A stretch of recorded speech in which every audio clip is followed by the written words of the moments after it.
Hey Gemini, your June reading is ready and you're up first this time. I'm Eleanor. Welcome to Pink Pearl Tarot. There is a storm outside, so hopefully there's enough light. There might be some thunder, but I can definitely hear that rain. There it is. So your theme for June is trust, and it's referring to your own inner compass that is guiding you and trusting your own intuition, your inner knowing, and your connection to your higher power. Now your first clarifier on that is the Six of Wands. So to build that trust in yourself, acknowledge and celebrate all of the times that it has steered you correctly in the past, even if it seemed counterintuitive at the time. So thank it and praise it and strengthen your belief, because the proof is in the pudding. If you look back, it has worked. And also trust that you're externally supported, because it's led you to a place in life where you are respected.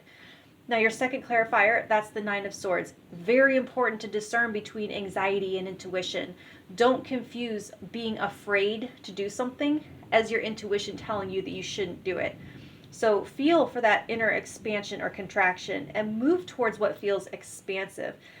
And also, if you're like me and you have a magic worry bubble that you are sure keeps bad things from happening if you worry about them enough, this is going to sound a little weird, but I think there's real magic in that, as long as you can compartmentalize it and it doesn't become debilitating. I know there's always, the message is always that that worry bubble isn't real, you're just worrying yourself for no reason, you should lighten up and let that go.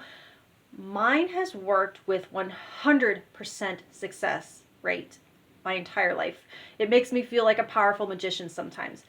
So think of it as a magic protection spell, in that you can set it and forget it.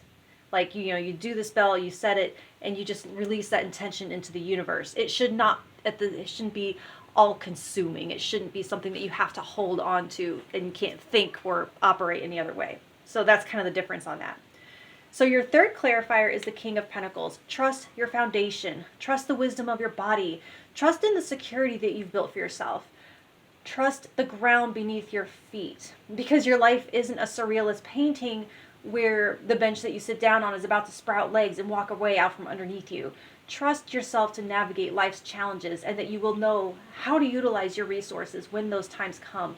So practice some grounding techniques this month to solidify your relationship with your environment. Now for the first week, you have strength.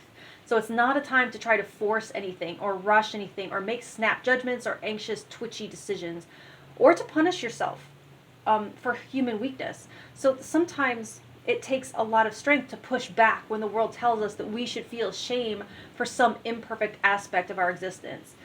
The further back you pull that slingshot of restriction and judgment and self-denial, the further the stone is going to fly and throw you off balance.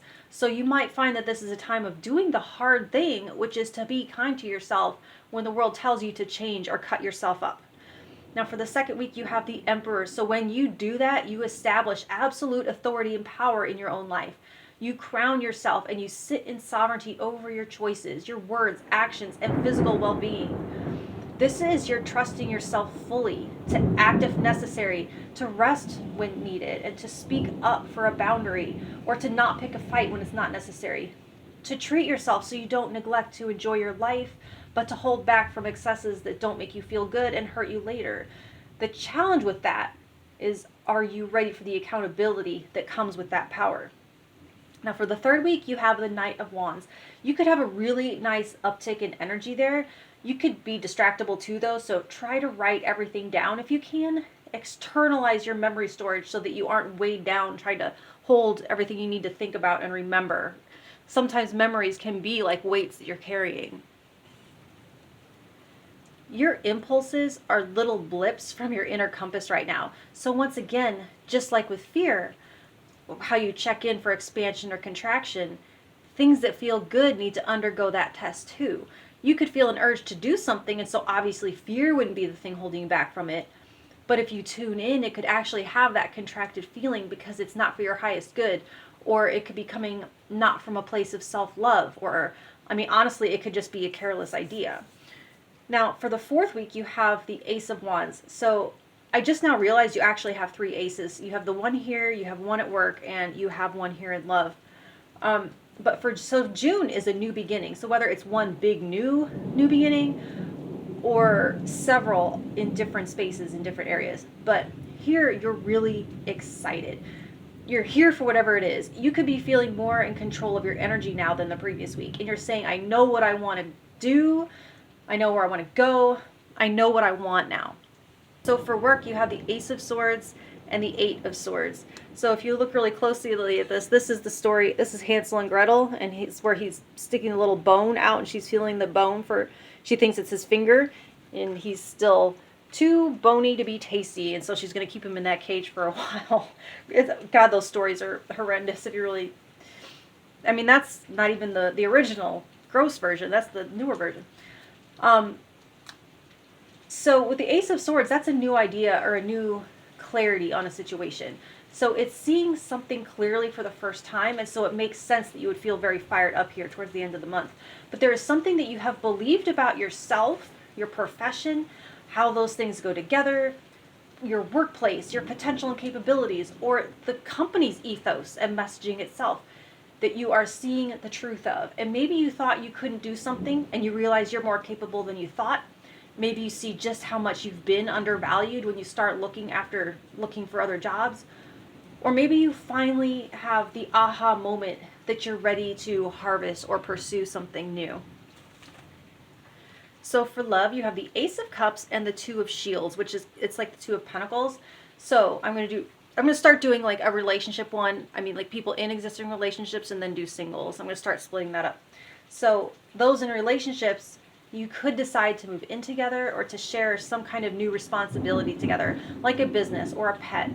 And you're seeing each other in a new light and falling in love all over again. It's like renewal of vows type energy. And you could decide to start or expand your family, or one of you could be making a temporary change to support the other one in something they want to accomplish. Now for singles, this is falling in love with a new person, obviously, possibly two.